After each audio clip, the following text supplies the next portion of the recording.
Guys, Craig from fixitfallows again, and today what I'm going to bring to you is a video about one of these power tools. If you're anything like me, I do love a tool, and if a job requires me to get a new tool, all the better. Now what I've done is I've bought a selection of these cheap Chinese 18-volt power tools. As you can see, the colour is very similar to a well-known product beginning with M, and just so happens takes the same batteries that might just happen to fit into Makita power tools. Just saying. Now what do I have? I have a sight torch there, I've got a little mini router, I've got an impact driver, I've got a big old beast of an SDS drill there, we have an angle grinder, we have a combi drill which I couldn't get in the blue, so I took it in the yellow. Looks more like a Dewalt, methinks. Never mind. And what else? Did I say we had a plane? And also we have what else is? Yes, a circular saw in a rather odd diameter, but more of that later when we review that particular tool. But today I think what we're going to do is we're going to take a look at this little fella, which is the impact driver. Now this cost me £19. £19. You've got to give it a go for that money, haven't you? So what we're going to do, we're going to whack a battery on there, and I'm going to put an impact socket on the 1/2-inch drive on the end there. And first things first, we're going to go and see whether it will take the wheel nuts off of my Mercedes Vito. If it can, 19 quid, what a result. Let's have a look.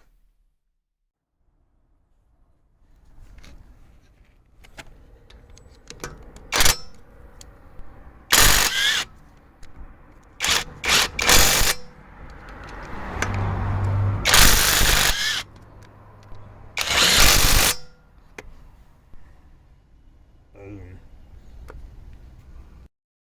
Right, so this super cheap impact driver, as you saw from earlier in the video, done a fantastic job taking the wheel nuts off. Can't use it for a second time, and it's not so good. So things that way will not change direction.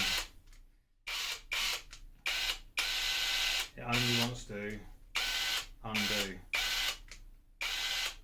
Doesn't matter what I do with the toggle. So in that regard, not much good. And then every now and again, you pull the trigger and it only works for 2 seconds. You have to release the trigger and then press it again. Only cost me 19 quid. Obviously that was bare. So I'm going to take it apart and have a look. Might as well have a look inside, sharps.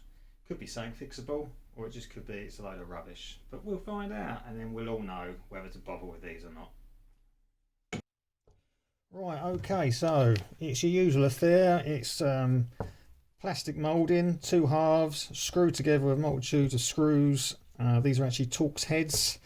The only complication is that this one here and this one here are very deeply recessed with quite small access holes.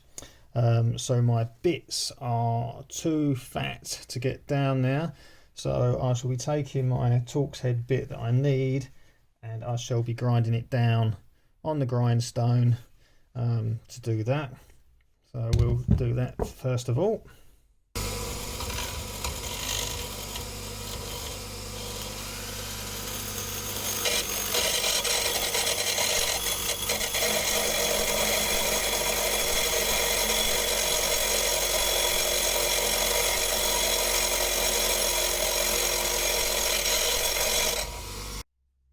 Okay, so I've ground my bit down, you see there.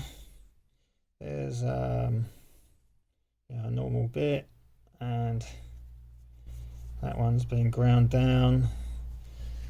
So I can now get it down into the hole to get to those two. So anyway, let's give you a nice close-up. This is very, very, very similar to a Makita, to the extent that it even has LXT in the moulding there. There's no other branding on it. This stuff is quite a nice rub. The black bit's quite nice and rubberized. Feels pretty grippy in your hand. In every other respect, it's just like you'd expect from a Makita or a Dewalt in terms of size and weight, etc. This one I went for has a 1/2" drive, but it also has a hex bit insert for there, so you get the best of both worlds. So I can put impact sockets on there on the 1/2", or I can put hex bits in the end.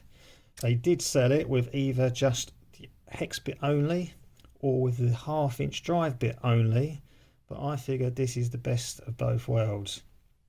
Now for holding the hex bits, it is just pushing. There doesn't really seem to be any mechanism there to actually hold them in that well, but as I say, as a compromise, it's pretty good. If needs be, I could always put a bit holder in the end as well, and then put the bit in the bit holder. You know, each their own. Okay, now to get this apart, it's your usual situation. There's 2 halves to the moulding and a multitude of screws, and they're actually Torx heads. Also, you've got this clear ABS Perspex cowling around this aluminium casting here, and they cover over 4 Phillips head screws that keep this assembly attached to the plastic moulding. So the plastic mouldings can't come to pieces unless you take away this front metal end. So the first thing to do is to take this plastic cowling off. So actually the very, very first thing to do is take off this rubber collar. The rubber collar just pulls off like so. There's 2 little mouldings inside the rubber collar that go into mouldings here and here. And then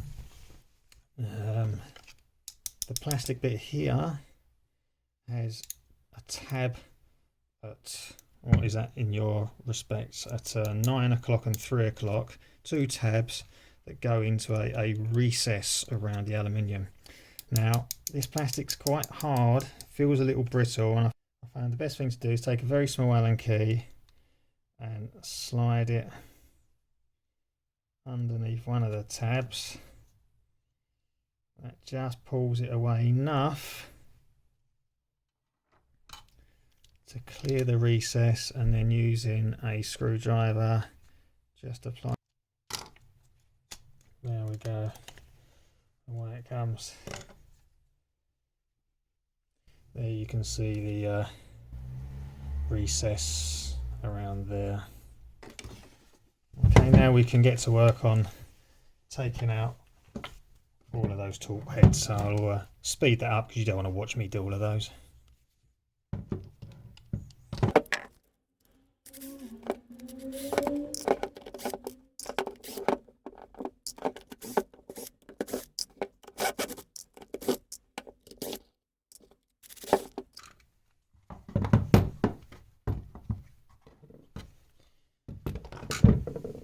Okay, now to take out the 4 Phillips heads.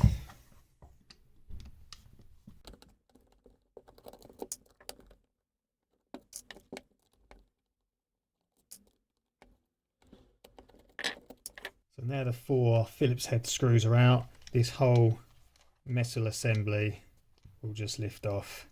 So the casting can just come away, but if you actually hold the drive bit there and pull it all away, it'll all come away as one bit rather than falling apart. So there we go, there it comes. So inside there you see the main planetary drive engages with those gears in there. Now I am actually led to believe that you can, this drive comes out, and on AliExpress and on eBay you can buy new ones of these. So if you wanted just a straight 1/2" drive, you can fit that. If you wanted just a straight hex drive, you can get that. Or if you just need to replace the one you've got, this just lifts out as does that. Swap them over, all good to go.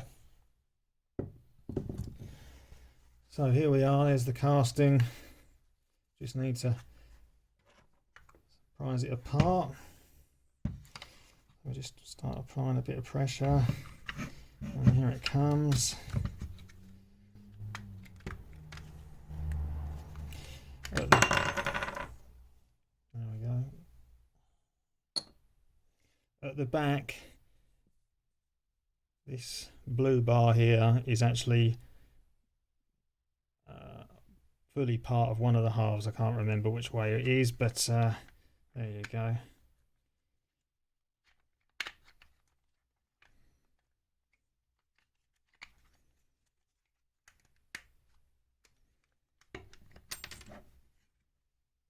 Another washer's fallen out from in there.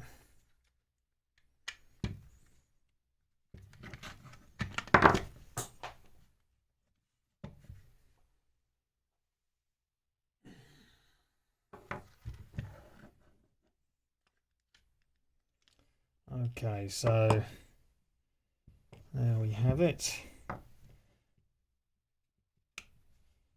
Let's try and keep everything in one half of the shell, like so. So there you go, you can get a close-up of the inside of the moulding. It feels and looks quite good quality, really. There's plenty of sort of reinforcing, bracing mouldings there. There's no real rough edges. Really, for the money, it's quite astonishing quality, really. Okay, so inside here you have a, what have we got here? We've got a battery connector unit for Makitas. Notice though, it's just your positive and negative. There's no connectors in relation to the number of cells in a battery. So it would appear that this tool does not sort of individually monitor each cell in a pack. So it remains to be seen whether, if you just kept on using this drill, whether it would drain the battery to the point that the battery wasn't happy, or whether it just says, well, I'm expecting an 18-volt battery, the nominal lowest value for a 18-volt battery is X, and when I reach that value I shut off. I don't know, I could test that later maybe, but we'll see. What have we got here? We've got the button that apparently changes the power output of the device. So that button there presses, and it presses onto a little micro switch in this sealed PCB unit.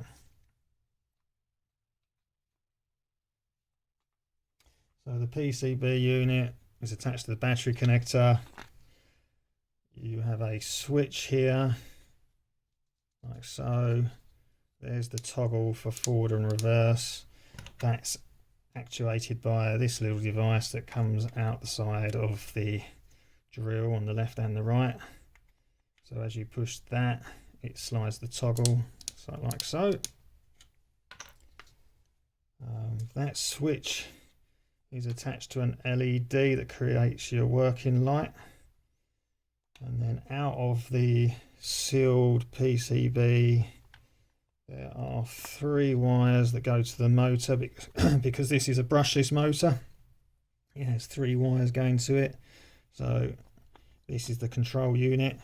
It gets the signal from the switch, converts it into a message to go to this motor.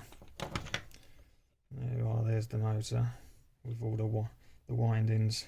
So on a brushless motor, you have effectively electromagnets around the outside. That's what all these coils are. And then in the middle of that you have your stator, I think they call it. And when the electrical impulses are sent to this, they alternate around those coils like so, and that causes the stator to rotate, and then that drives whatever it is you're trying to do. Now the question is, is there anything obviously wrong with this? So there's the toggle. I can see it's moving something there. This switch could be opened up. I could have a look in there if needs be, but I won't for the moment. This blue wire that's been crimped. That blue wire's been really squashed. Now what I don't know whether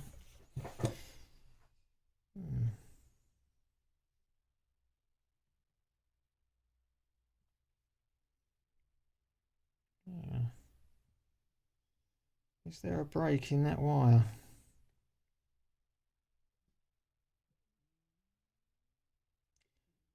Could it be that if no signal can go through this blue wire, then this motor can't run in a reverse?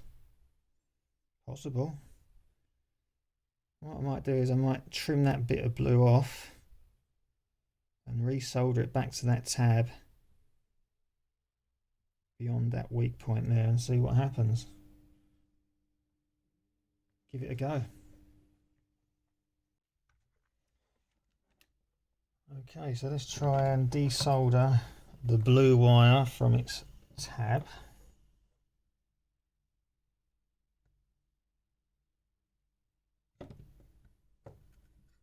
There we go, there it is off. Now I'm going to trim away the end and see. Okay, so there didn't appear to be a break in the blue wire after all, so I've soldered that back on. That's all back as it should be. I have pulled out the switch wire from the plug here, like so. You can see it's just a plug and play thing. And I'll put that back in and push it back in nice and firm. Could be that there was a slight disconnection with that. Now bearing in mind this is an impact driver, the very nature of it creates a lot of vibration. Could it be that come loose? If it did, it could come loose again, and you know, it could be a bit of a design flaw, but we'll see. So at the moment there's nothing strikingly obvious to me that's actually wrong. I don't really want to open this switch up just yet, but there are tabs here, here, here and here that could be opened up if needs be. I'm going to put it back together and I'm going to see whether it works. Now it could do, it might not, we'll find out. So anyway, let's clear some space. Let's zoom the camera back out a bit. There we go. Now looking at the two mouldings, it looks like this one wants to be built up first because it's got deeper recesses for the components, whereas this one has some smaller pressure plates that hold those components in place. So I'm going to put all these components back into this half and then put this half over the top. Now I've just got to make sure I find the right route for all the wires now. So here goes. So let's take the motor and put that in. So the bearing there goes into a recess there. And those cables here want to be right down the bottom at what would be like the 6 o'clock position. Okay. Seems to be bedded in there all right.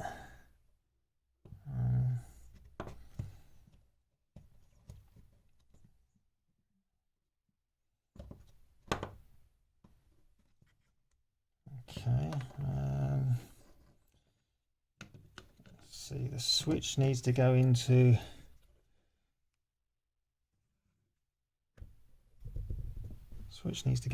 there. So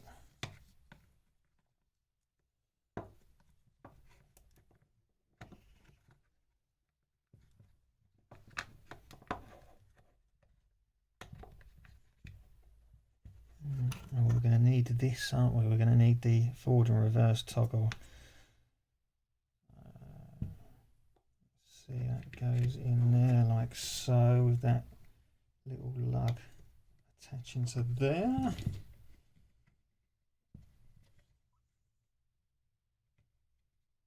No, that's not right.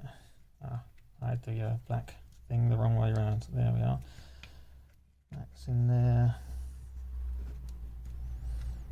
Make sure the LED wires aren't trapped. Okay.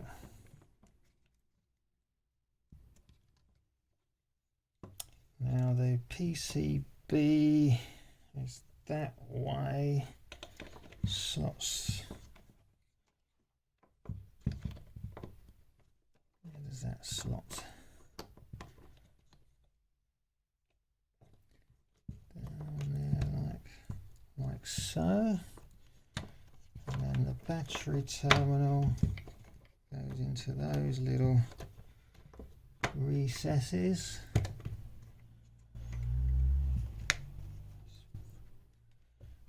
Guide those wires down there away from any crimping. Those wires go over there in between these two screw posts. Okay. Done all that. I didn't put this nylon housing back on the front of the motor, so the motor's got to come back out.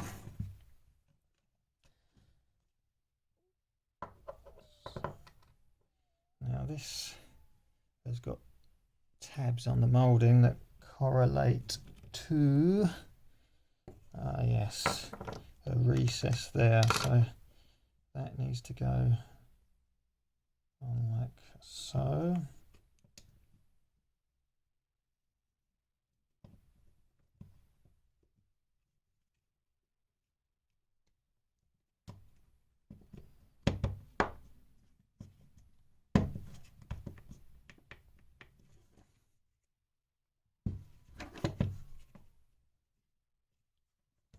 Okay.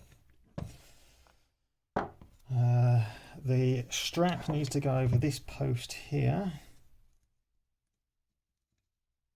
like that, and then we take the other half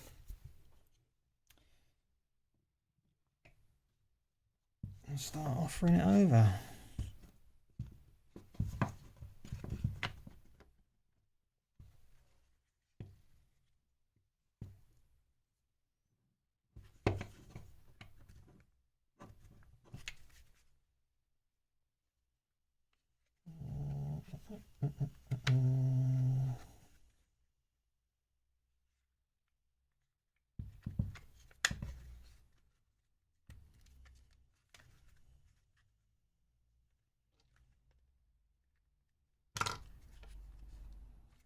Okay, yeah, just this switch here. There we go, needs to find through there. Boom, back together.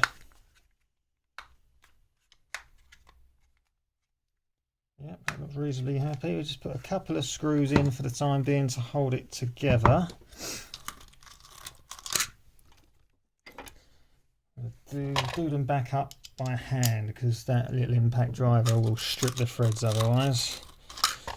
Let's pull out some of the screws. Let's take 3 for the time being. 1, 2, 3. We'll put one at the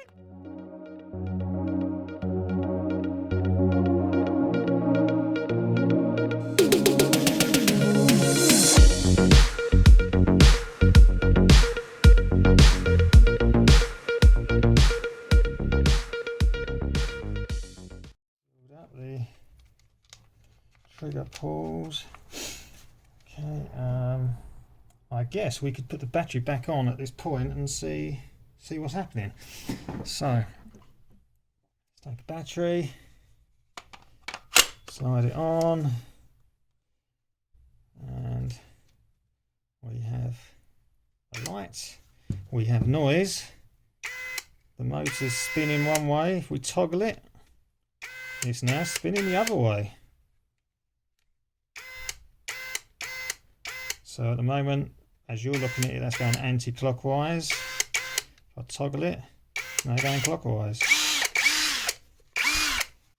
Right, well, initially that seems to have done something. We're not entirely sure what we've done. So let's rebuild it fully. This washer needs to go in there.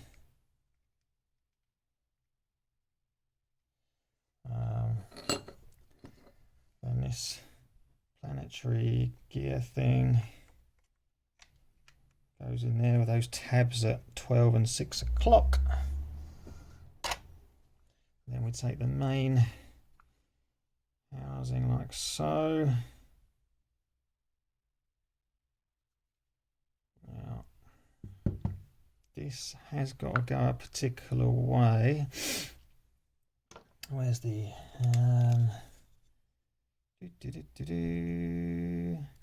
so the tabs right, so these flat spots go at 12 and 6 o'clock.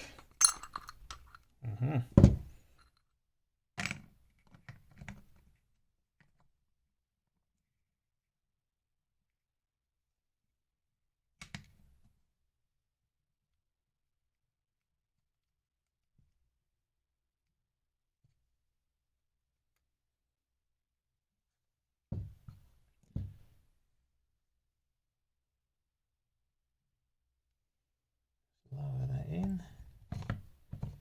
Might need just to turn the... It's not going all the way down at the moment. There we are, drops into place. And we can put the Phillips head screws back in. 1, 2, we'll just do diagonals first, shall we?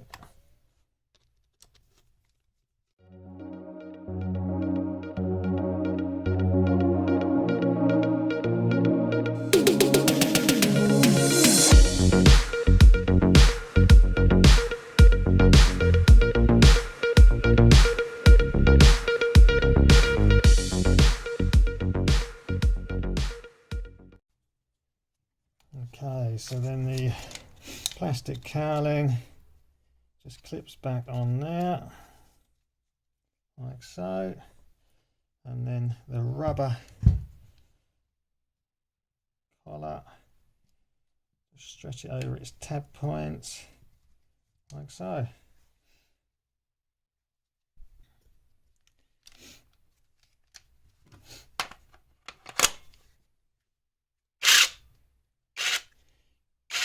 So we're going anti-clockwise and now clockwise. It all seems to be back together. Okay, so let's see whether it will now drive this screw into this block of wood. There we go, let's have a look.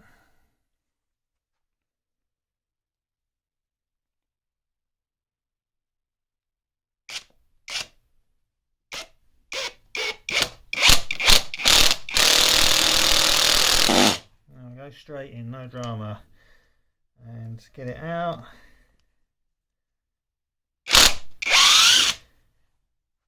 Like so. That clearly is working. Okay, well, there you go. You see me take it to pieces. I'm not entirely sure what it is I did to fix it, but fix it I did. You saw it drive a screw into that block of wood, no trouble at all. How long it'll carry on working for, I don't know. It could have been that little plug on the switch that had come loose. Who's to say it won't do it again?